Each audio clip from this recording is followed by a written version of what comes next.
Hey there, Sheryl here.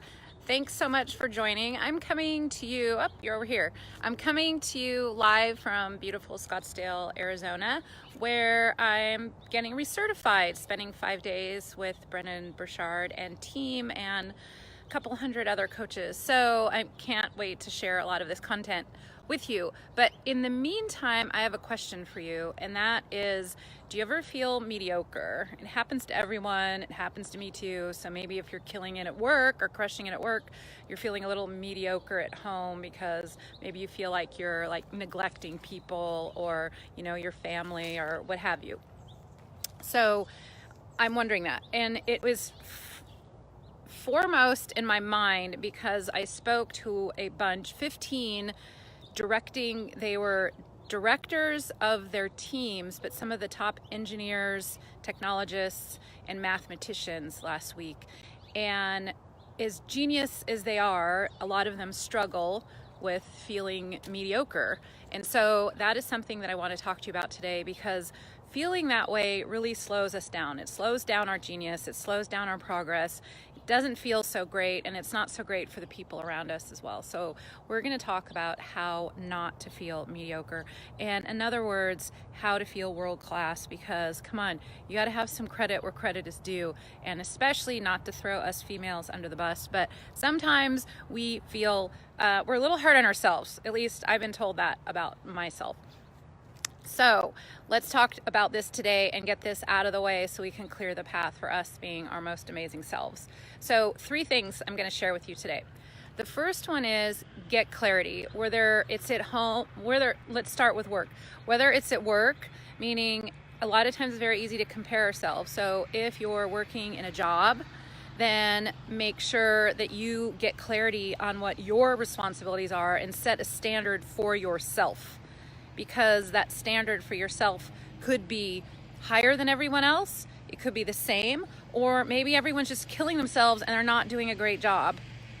So start thinking about what are the standards that you are going to set for yourself and start measuring yourself against those standards.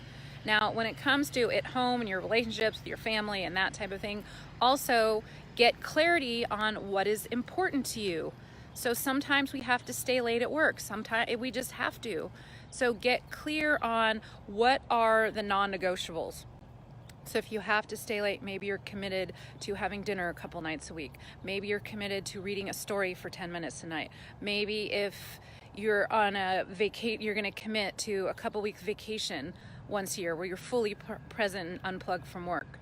So start getting clarity around what makes you world class at work and what makes you world class at home. Because keep in mind that a lot of times we see other people's sizzle reels, but we don't see what's real. So this is really important for you to remember. Get clarity around your standards on what's important to you. The second thing is start to get good at transitions. I want you to think about if you were a world-class athlete. Let's say you're a track and field athlete. You would not go from getting dressed to going to run your race. World-class performers have transitions where they transition from one thing to the other so they can show up as fully present as possible. So I want you to start thinking about your transitions. When you get to work, take a moment, take a couple deep breaths, and set an intention for how you're going to start your workday. Especially, this is a huge one. If you don't do any other transitions any other time, please do this one. When your workday is done, take a moment or two before you walk into your house to have a transition.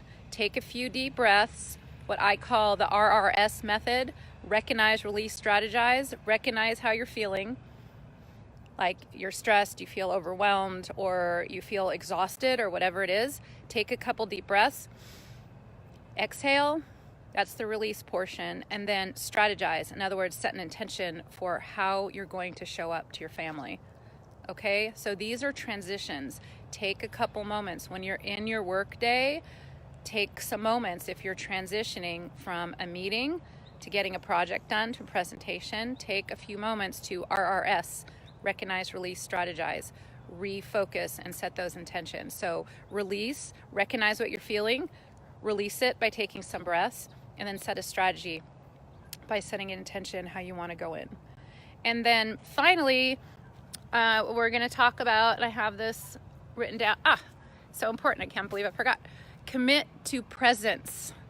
So a lot of times we feel mediocre because we don't have enough time with someone or enough time doing something. So if you only have a few minutes to meet with a supervisor or a subordinate or some of your colleagues, let them know, I only have 15 minutes, but I'm going to be laser focused on you. Or with your team, be laser focused and 100% present. If you can have 15 minutes with them, it's a lot more valuable than an hour when you're distracted by your computer or your phone or when your mind is elsewhere. Same thing with your family. If you have a late night at work and then you feel like, I feel so mediocre with my family because I don't have a lot of time with my kids, tell them what's going on, keep them informed, and then also tell them you have 10 minutes before bed, you're going to be laser focused on them. Read them a book, sit down, have a conversation if they're older or what have you. Laser focused. Okay, so commit to presence. So these are a couple tips on how not to feel mediocre. And it has to do with gaining clarity about what your standards are, dialing in your transitions, and committing to full presence. So I hope that makes sense to you. Thanks so much for joining.